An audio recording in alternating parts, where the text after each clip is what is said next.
Hoy estoy aquí con estos juguetes que están acampando y con mi hermanito, que ya no le voy a decir groserías, que nada más era para los videos.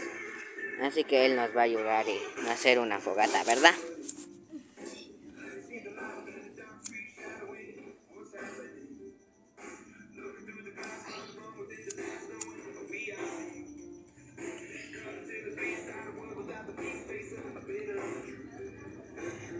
Oh, ya agarró la fogatita.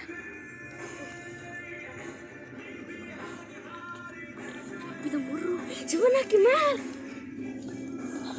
Hola, este casi se quemó su pata. Oh, sí.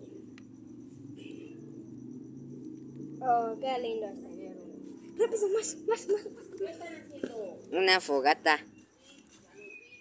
Oh my god, salió mal, así que denle like para la parte 2.